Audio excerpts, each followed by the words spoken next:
Hi, I'm Andy at Odyssey Recordings and welcome to this tutorial, What is a DJ if you can't scratch? Please take that comment with a pinch of salt because there's many of the DJs in our scene who don't scratch and they're fantastic nonetheless. In today's tutorial, which is really just a bit of fun and has come about as a request from some of the dogs on DOA Drum&Bass forum who are sort of like struggling to find tutorials that specifically aim scratching at D&B mixing. So this is for you guys and I hope you're going to enjoy it. I'm going to take you through stage by stage, starting with the real basics and then going through pretty much I think all the different scratches that are out there. I don't think I'm going to miss hardly any. I think the only one that springs to mind that I haven't covered is a hydroplane rub, which is just an effect, and if you're curious to find out what that is, there's plenty of demonstrations online. It's just not something I've ever bothered with. But I think pretty much the whole catalogue of scratches are here in what seems to me to be a cohesive order. So I hope you enjoy the tutorial. Let's get to it. So most of the physical skill that you need to work on when you begin scratching is coordinating the two hands. Now in my case I'm a righty, so my vinyl manipulation hand is my right hand. That's going to do all the vinyl movement, and then my left hand deals with all the crossfader work, cutting in, making cuts, multiple fingers, as we're going to discuss. And that's essentially all that scratching is, but you have to coordinate those two things to work in cahoots with each other, and that's what takes the time, that's what takes the practice. So first of all, let's talk about the setup. So the important parts of the setup for scratching are, in my opinion, and I might get shot down for this, a vinyl turntable. I'm sorry guys, but CDJs really won't cut the mustard here. And a mixer that has a very good fast crossfader. This is my Eclair Nuo 5. I love this mixer just because the onboard effects are really good and really smooth, and you can crossfade into the effects as well. There's an actual specific crossfader for the effects. And the crossfader is ridiculous. It's so fast. In fact, I'm just going to show you how good this crossfader is. I'm going to blow it across. That's ridiculous. Let's just do that again. Oh, my days. Okay, coming back to the CDJ point over here, I also have one of these little guys. This is the Technics SLDZ 1200, which is the CDJ equivalent of the 1210, and they are very, very good, second best for scratching. They far exceed the CDJs, the Pioneers, in many aspects. In not all, but if you're a vinyl head, then this is a better equivalent for mixing. It feels a little bit more like, you know, mixing on a turntable than a CDJ does. I don't think they're better in all departments, and they're certainly sort of like they've not been updated in the way the CDJs have. So, you know, forget USB keys and syncing and all that kind of stuff. They don't have any of those capabilities. So, you know, they're just literally good CD turntables. Okay, so let's start by talking about your scratch record and the sounds that you pick. Let's start with a long sound, and again, this is going to come down to personal preference. You can see how my scratch record is prepared with many little stickers. Now some people like to put their sticker pointing to 12 o'clock, but for me, I don't really like that, simply because there's no actual marker on the turntable, unless you actually put one, you know, like a Tipex dot or something like that. What I've always done is I've lined my sounds up like this with the strobe light, with the power switch. So as it passes the power switch, and also the reason for that is that's right where my hand is as well. Like I kind of feel like my hand's here and I'm looking at my hand, but my marker would be over there if I do the 12 o'clock principle. So I don't really sort of buy that one. I've always liked to line it up with the strobe light. So we're just going to talk about dropping, which is dropping the sound in exactly the same way as you'd release a record in a mix. So let's open the fader so we can hear it. And obviously if you pull it back, you reline it up. So I know that I'm always going to return to this point where that little bit of writing is. And if I don't have a visual marker on the record, I'll put an actual sticker on using, you know, little, I don't know, little mini disc inlays is what I use, the old mini disc stickers. I've got bucket loads of them, or, you know, just cut little snippets of sticker. Let's talk about baby scratching. Now, baby scratching is what most people do before they learn how to scratch. But actually, you shouldn't underestimate the importance of learning how to baby scratch well. Okay, now baby scratch is literally rubbing back and forwards.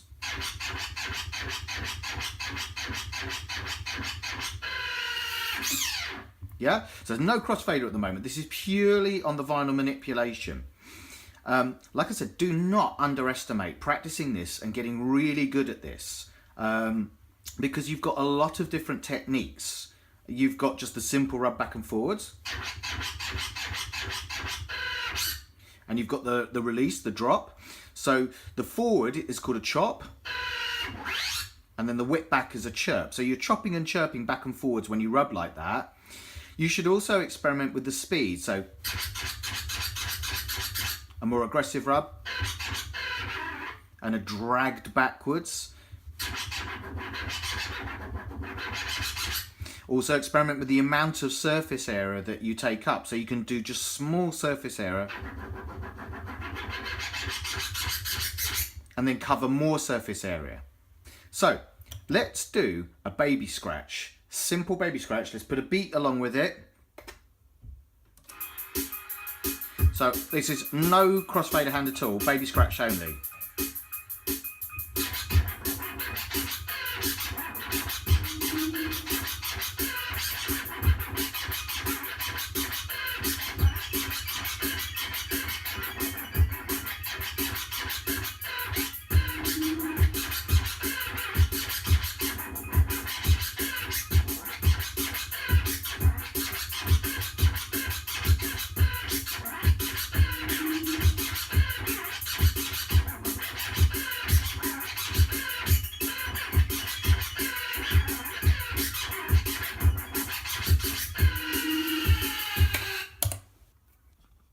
Okay, let's add just a little bit of extra artillery to that baby scratch with what I've always called a rub. Like, I know a baby scratch is rubbing effectively, but this, or a shiver, I quite like that actually as a title. And this is, like, can you see what's happening here? This is all from my main knuckles as my fingers join. So I keep my fingers fairly straight. Dibba dibba. It's like a triplet pattern. And you get used to just just flexing on the knuckles. Digga digga, digga digga, digga digga, digga digga. So that's an extra little artillery, and then that's a triplet performed where you go back, forwards, back. So the rub is forwards, backwards, forwards, yeah. And the other triplet, the reverse triplet, is. So you drop it, ba digga digga digga digga digga digga digga digga digga digga digga digga digga digga. Okay, and again, I'm not using any crossfader yet. So let's do another little take with a little beat behind us. Do a baby scratch. I'll incorporate those two rubs in as well. Shivers, rubs, shivers, and baby scratch. Okay, here we go.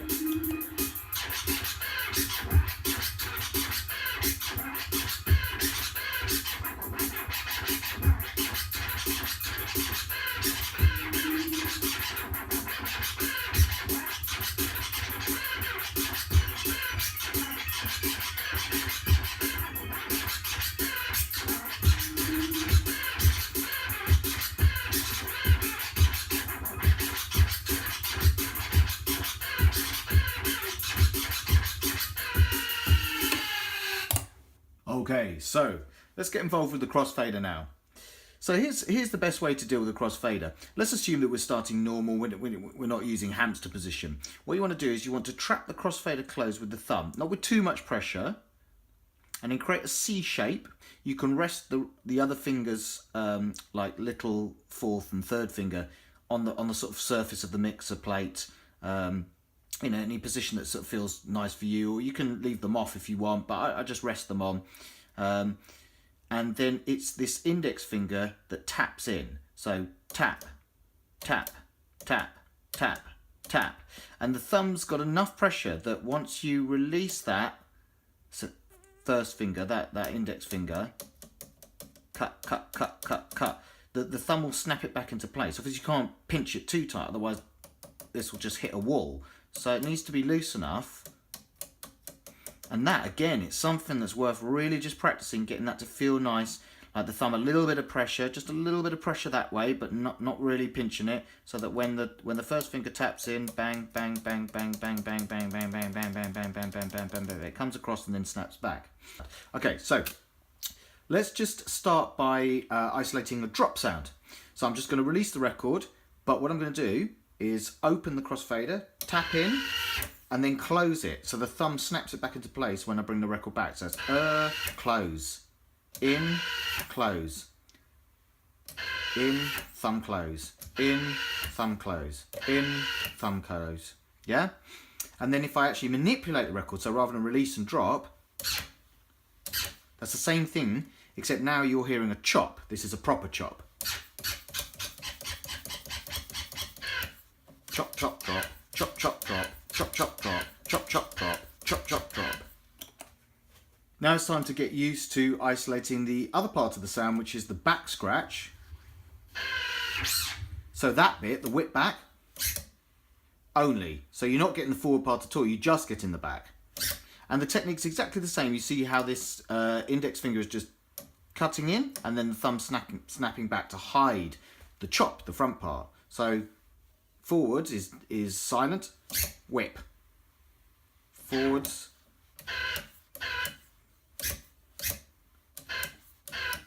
So that's worth just practicing. Drop, drop, chop, chop, chirp, chirp. Yeah? And if you combine those, let's do it slow to begin with. Drop, chirp, chop, chirp. Drop, chirp, chop, chirp. Drop, chirp, chop, chirp.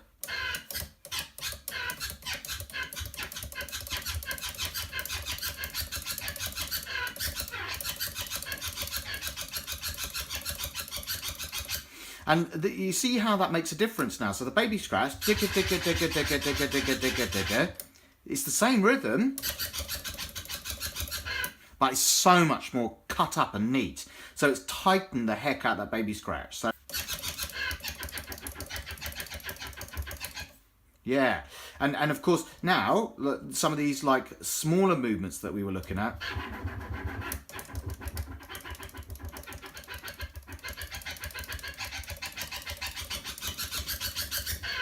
There you go. Okay, so let's try and put it together so we get a little routine with just chops and chirps, and then the release, the drop. So let's drop the beat.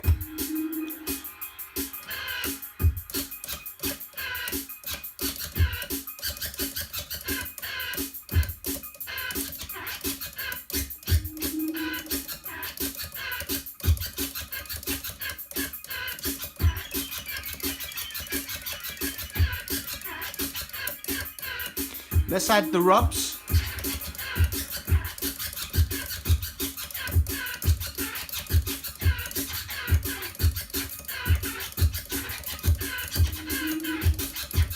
And listen to the difference between that back triplet, that's none chop, and then chopped, every single part.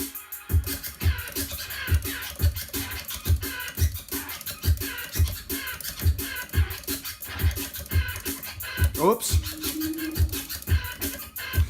Oops, now I'm doing a different scratch now. Right, okay, that's the next thing we need to talk about.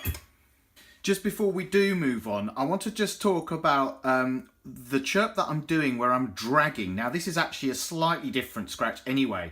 You've seen me incorporate it so far. And this is what's known as a drag or tear. Now, the traditional way to do it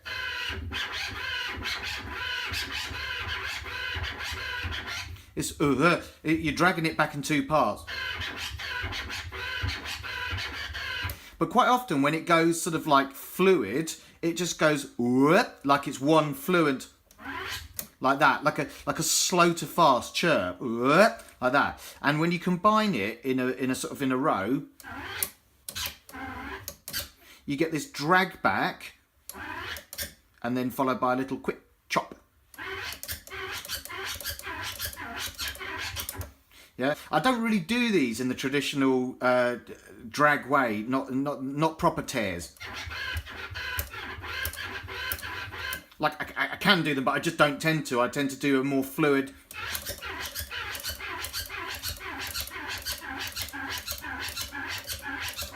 And that works really nice in a row. So if we just run the beat again and just do a few of those.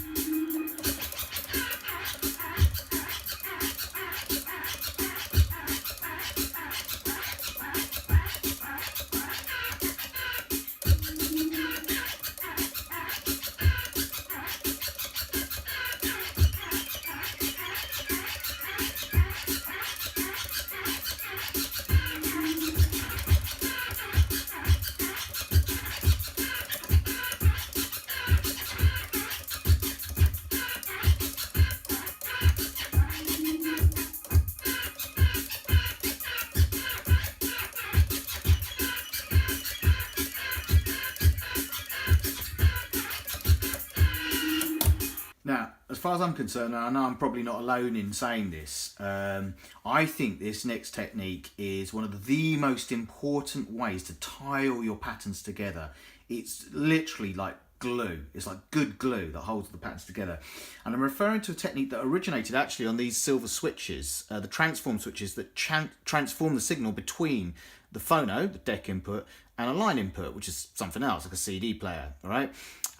So there were ways of just switching, yeah, and they became known as transforms. We still do them on the well, we don't do them on the transform buttons anymore. We do them on the crossfader. Now for transforms, what I have to say here is you're not chopping individual sounds. You're chopping one long sound into individual portions. So there's a slight difference. So when you're first starting to learn this, definitely pick a long sound. I mean, we've been using a sample here that takes an entire rotation at 33. So that's like a good 1.5 seconds, 2 seconds worth of sound. 1, 2, 3, or nearly 3 seconds worth of sound, right? And what we're going to do is start chopping it into bits. So maybe chop it into 2, chop it into 3, chop it into 4, chop it into more.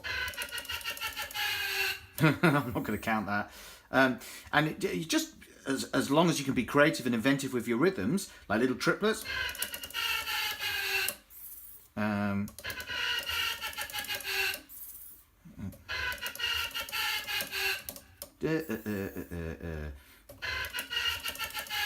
Lovely. And it's not just the drop sound, the forward release that you can chop up. You can chop up the portions of when you're bringing it back. So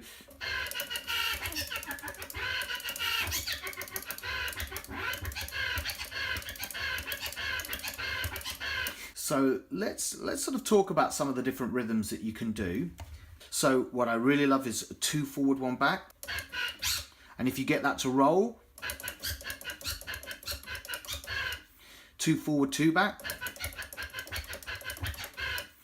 A drop and then a triplet transform on the back scratch.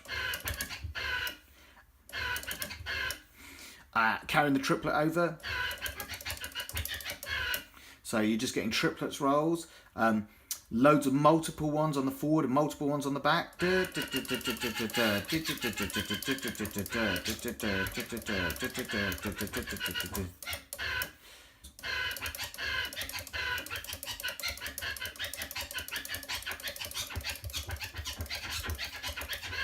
So it's got a slightly different feel to it.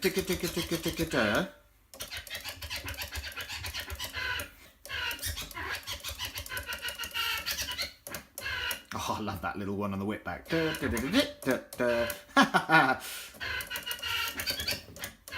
Lovely. And you're just going to think of more and more and more patterns as you build your vocabulary. That's essentially what we're talking about. You build your vocabulary, the little stockpile of patterns that you know about and you've discovered. Okay, let's do a little routine using transform scratches. I'll try and integrate some of the things that we've already talked about. The chops, the chirps, the rubs and the drops. And maybe some of those drags and tears. But mainly let's focus on transforms.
Now, whilst we're on the subject of transform scratching, and seeing as this is a drum and bass focused scratch tutorial, we cannot not mention a very famous, wonderful drum and bass DJ, an absolute stalwart of the scene since day dot. I've got absolute admiration for this guy, and of course I'm talking about DJ Hype, and of course I'm talking about his whistle scratch. Now, the whistle scratch uses a bleep tone. Simple bleep tone, really long sound, completely unbroken, and it's a transform scratch because it's 2 forward and 1 back. So a transformed drop, cut in 2, and 1 quick chirp. There we go, Mr. Hype.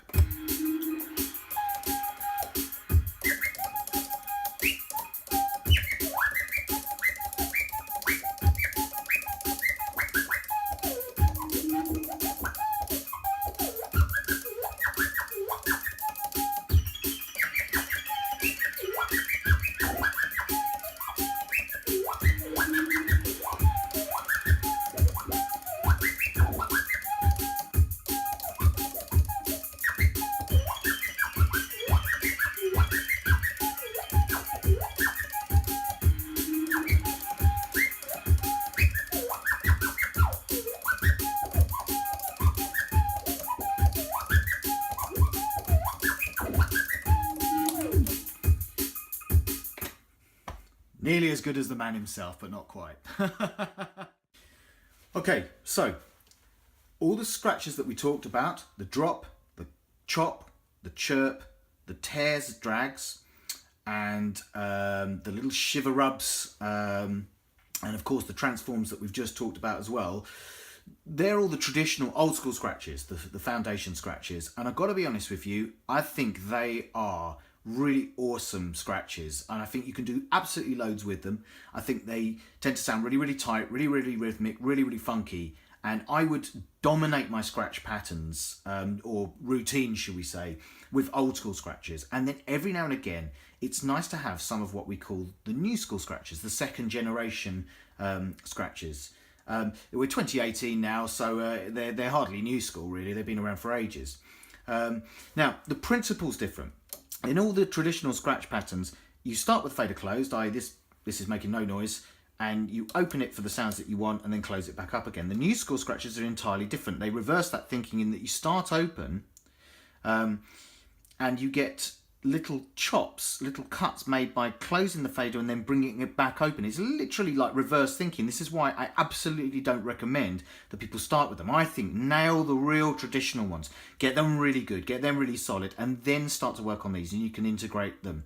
So the first one to talk about is the flare technique, and the 1-click flare is called the flare.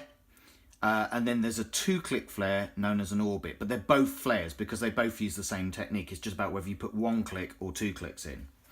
And here's the principle. The vinyl hand doesn't have to do nearly as much work.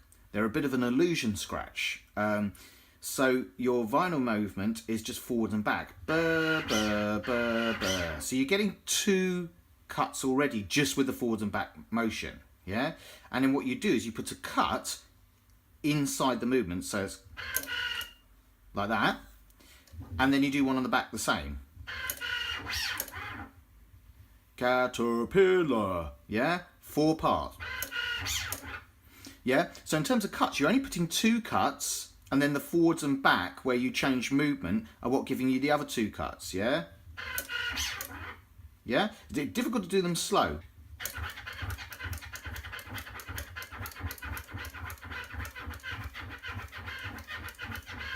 And you can see how little work I'm really having to do to get a really quick caterpillar, caterpillar, caterpillar. Just loads of roll and momentum, yeah? Now, if you think about it, if you had to do that as a transform, which is also possible, I'm having to get on top of it and... Yeah? So that's like an imitation of a flare, and a real one... Like you see how rolling they are. Now, folks, we're going to come on to my bête noire. I will not lie to you, I'm not good at these. This is the 2-click flare, known as the orbit. So forward click, click, back click, click, forward back click, back click, click. So whereas a flare should sound like caterpillar, caterpillar, caterpillar, caterpillar, an orbit should sound like pineapple, pineapple, pineapple, pineapple in triplets, yeah?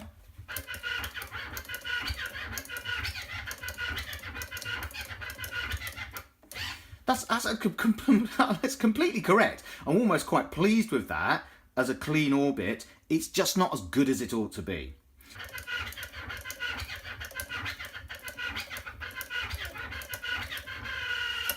Do you know what? I'm actually quite pleased with myself for that, because I won't lie to you, I'm really quite poor at these orbits. Now, one thing that's really good for the person doing a tutorial video, i.e. me, is it's forcing me to go back to the beginnings, because I'm trying to help whoever's watching this video. I'm assuming that you're going from, oh, nearly did the terrible pun, from the beginning. And in explaining things from the beginning, it helps me sort of organise my thoughts. So I'm starting with baby scratch, then going on to drops and chops and chirps, drags or tears, rubs or shivers, transforming, and now we're talking about the new school scratches. So we've done 1-click flare, now we're talking about the 2-click flare or orbit. At which stage I have to sort of like admit to you that my orbits aren't brilliant, but I'm starting to think of a solution. So I've been practicing these orbits like I do a flare. That's a passable flare. That's quite nice. That's not passable. That orbit, although technically correct, is not fluent and it doesn't roll. Not as well as it should. But and this is when you're working on scratches, you need to sometimes find working solutions. And it springs to mind, and this is the next thing we're going to talk about, and of course, we're going to move on to crab scratching in a minute. I'm thinking maybe if I did an orbit where I kind of integrated a twiddle. So these two fingers, I'm going to use two, not just one. So I've been doing my orbits forward, click, click, forward, click, click, but just using my traditional C. But now, say for example, I did forward, twiddle, twiddle, twiddle, twiddle. So forward, twiddle, twiddle.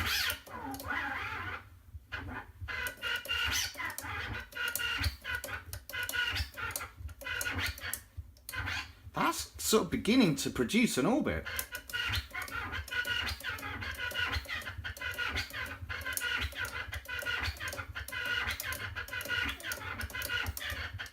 With a bit more roll. So this is how I'm going to develop my orbit, right? And what's nice is you're witnessing this. I've not really tried this before, ever, to integrate an orbit using a twiddle, using sort of an element of crab technique, yeah? So this is like literally the first time I've done it, and I'm doing it live for the camera. So putting myself on the spot, making a bit of a twerp of myself, I'm sure. But at least you can see the thinkings, and now I'm going to go away and do the practice and neaten that up. And what I'll do is I'll listen to myself do it and try to listen to where I'm making the mistakes, where it's not clean. In the same way, let's say you're a skateboarder and you knew the principle of a kickflip. So you knew that what you have to do is you have to be on the deck like that, but not normal, just like a little bit off like that. So when you pop the ollie, you're popping off the back corner rather than the tail. You're on the corner of it. So it starts to bring the deck up on a rotation. You kick it with your foot to complete the rotation of the deck, then get your feet out the way until it's made its rotation, then you land it. It's all very well known, the principle, but you've got to get the execution. So in principle, I've now developed my principle for an orbit, which is going to be release with it open, because that's new school style, okay? Click, click, click, click. And when I do my twiddle, my middle is just a punch in like normal, but my next one, burr, leaves it open. So I allow my thumb to sort of like, be pushed back, and then I keep it open until I change rotation, then shut it, pop, open. Okay, so we should probably talk about crab scratching proper. So you can't film this because you'd need a camera up underneath the crossfader. But let's say the hand's upside down and the fader rests there. A crab, rather than the C position where you just cut in once, you now flick 1, 2, 1, 2. That's a twiddle. Then proper crab is either 3, 2, 1, 3, 2, 1, 3, 2, 1, yeah, or fourth finger, middle finger, index finger, and then little fourth, middle, index is four-finger crab, yeah? So essentially you could practice it. If you take the fader away from it, click with your middle, then your second, da-da, da-da, or then da-da-da, 4-3-2, or 5-4-3-2, 5-4-3-2-1, 5-4-3-2, ticka-ticka. Yeah? So if we then translate that onto the fader, a 2-click, there you go, that's 2-click. Oh, that's nice and clean. 3. Ah, there we go. Bidibba. And, ooh, caterpillar. There you go, that's with the little finger as well. Yeah, actually, let's try and do them slow. So 2, there you go. 3, 4. Ba-ba-ba-ba. And you just have to get this to feel right, because if you put too much pressure on the thumb, then nothing comes out at all. But if you don't put enough pressure, the fader just stays open. So there needs to be enough pressure back. So now you'll, like, I don't know if you can see this, but now I'm actually, look, my hand's actually up in the air, and I'm just doing that. 2, 1, or oh gosh, this is, yeah, there you go.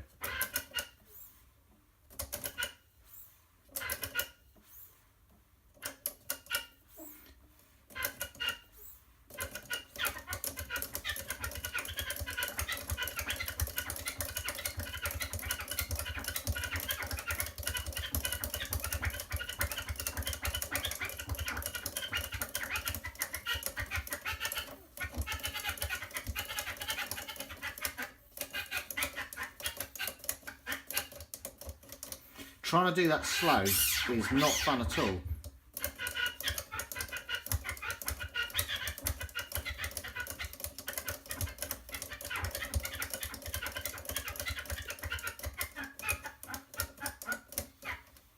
It's insane to do it slow. And there you go, that's crab scratching. What I'm sure you're now beginning to realise from watching these new school patterns is that once they get on a roll, they get on a roll. And the beauty of them is their momentum, but of course on their own, they're just a rolling pattern that doesn't really have that much variation. And of course you need to then integrate them into the old school patterns that have far more variety. Yeah, think about when we were looking at transforms, how many different variations of the pattern we had. When it comes to a flare is a flare is a flare, like it's always going to go caterpillar, caterpillar. There is nothing else to it. If you switch it to an orbit, you get pineapple, pineapple, pineapple, pineapple, you get that triplet roll. See, what I now need to do is to think of a way to get a little flare rolling and then to come out of it. So I'm thinking digga digga digga digga digga digga digga digga digga da da. There.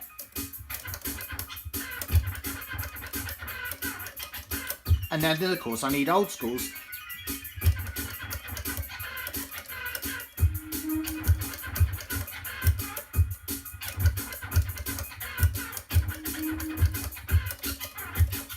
There you go.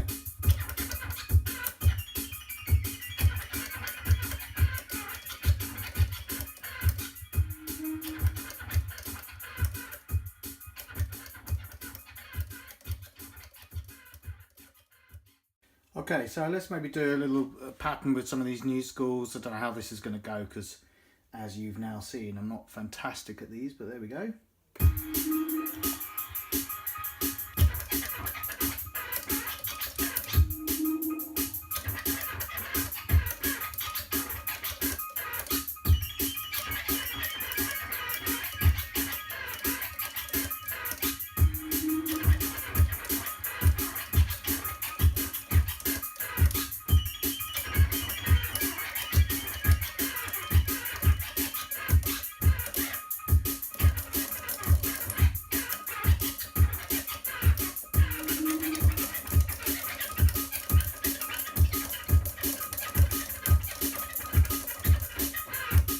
Boy, nice.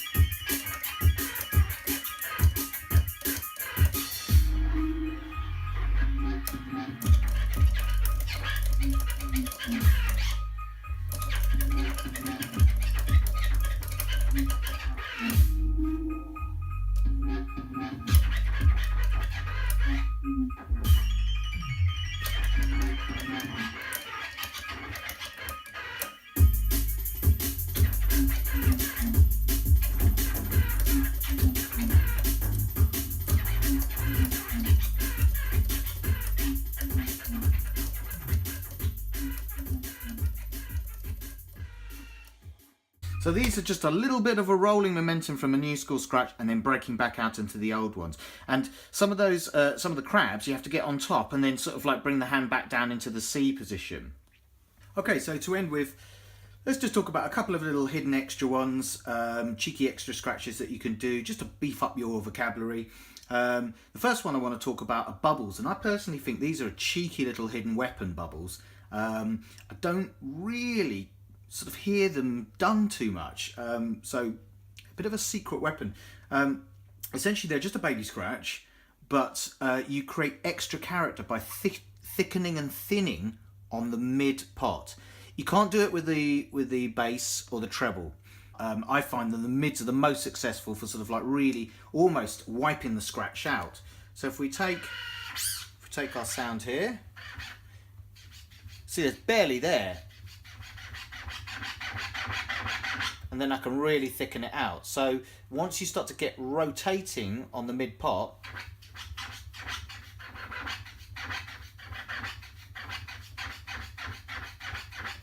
gives you the ability to sort of highlight parts of the baby scratch, thin it, thicken it.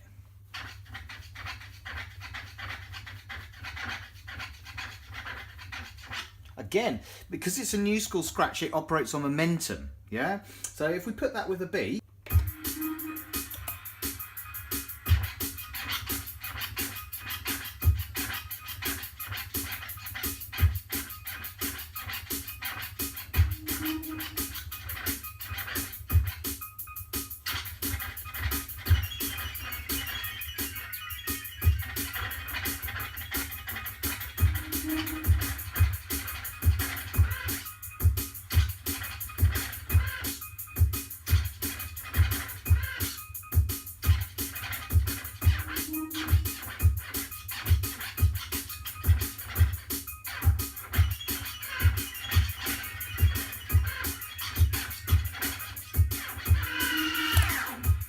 cheeky.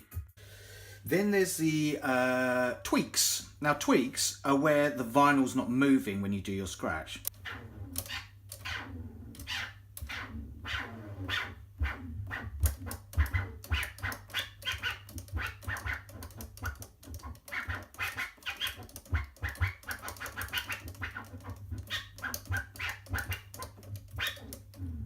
So like it's like the vinyl's dead in the water effectively, and you're still cutting about, but every time you make a move,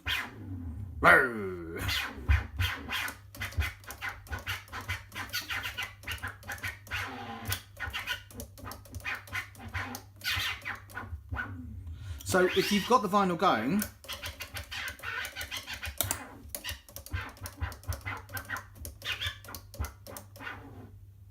you can then cut the power on it, or if you've got a really long sound, and I'd need a much longer one, something like, I've got one right on the end here, I think.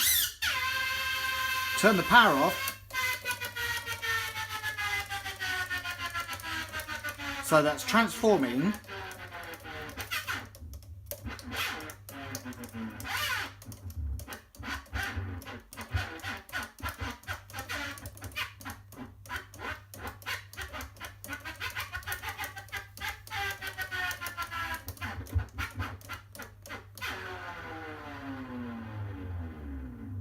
Don't use them too often, but maybe the power down. If I've got a really long sound, just a little transform as the power's going down, or just alternatively, if we go back to our sound that we've been using all the time, this one.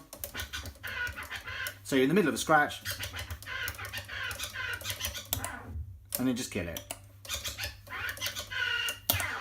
Like that, and just use that as a part of the scratch to just finish it, yeah? Quite like that. Job done. So the very final technique that I want to talk about is tones. Now tones are where you make use of toggling between 33 RPM and 45, and you also make use of the vary speed, which essentially gives you roughly, and they are approximate, but roughly 6 different semitone pitches. So you've got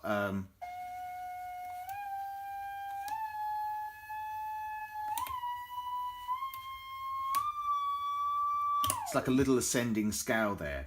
And if you really know your old school hip hop tunes, I'm pretty sure this is how DJ Premier on Gangsters Who's Gonna Take the Weight created that little kind of like tone scratch. Now, pretty sure how he did it was he had something like this, a long tone. And he was on +8 to begin with on 33, and he must have gone duh, duh, duh, duh, duh, duh, duh, duh, duh, duh. But a darn sight better than I did it there. But that's essentially how he created it. So that's tones. And if we go back to our sort of shorter sound that we've been using all through this tutorial, which is here. Some stuff you can do is like a little scratch and then change to 45 because your thumb's there.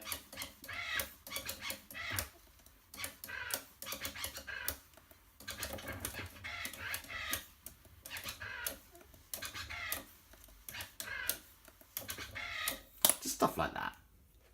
Just a little bit of sort of like extra character that you can put in, you know, just changing the character or changing the pitch of the scratch. Just to give it a little bit of extra variety. Well, I think that pretty much wraps up our scratch tutorial. I hope it's been informative. If there's a particular scratch that catches your attention, you feel like, oh, I could really sort of do with looking at that one in more detail. Again, there's some excellent tutorials out there, and you don't necessarily have to look for tutorials by people like Cuba or Babu or DJ Noise or Flair or Tony Vega, like all these, you know, renowned turntablists, DMC level turntablists. There's some fantastic. I think DJ Angelo springs to mind as someone who really breaks it down in detail, each scratch. But the aim of today's tutorial was to sort of cover them all, almost like an overview. So I hope it's been useful and informative. And just the last word about scratching. Obviously, I know there's some people who sort of think that it's a little bit of a dated kind of sound, a bit like beatboxing, and sort of you shouldn't do it anymore. I disagree entirely with that. I think it's really effective. I think when used sparingly, obviously, you know, in hip hop, you know, DJs use scratching all the time, and I think in drum and bass, probably, you know, it's better to sort of be a bit more sparing with it. You know, you can probably list on one hand the people who, off the top of your head, you think, yes, they scratch. So DJ Markey, DJ Hype, obviously, is the obvious choice. Nucleus, and already I'm thinking, oh, who else? DJ Psy, but wasn't he sort of like a happy hardcore kind of DJ? And I'm already thinking, do you know what? I can't really think of. Nicky Black Market used to scratch quite a bit as well. So, but I'm struggling to think of any kind of like large list of people who scratch. But I think it's worth being able to do, and then you can choose how much you employ it. If you don't do it at all, it's almost like learning how to play the saxophone, but never learning how to improvise, never learning how to solo. But I think it's a really effective technique, and I think when done well and used in the right spots, I think it's incredibly effective. Yeah, I'm a fan. I'm a fan of scratching. Anyway, from me, Andy at Odyssey Recordings, all the best to you, and join me on the next tutorial, which I think is going to be a bassline tutorial. Yeah, I'll keep you posted. Take care, guys. Bye.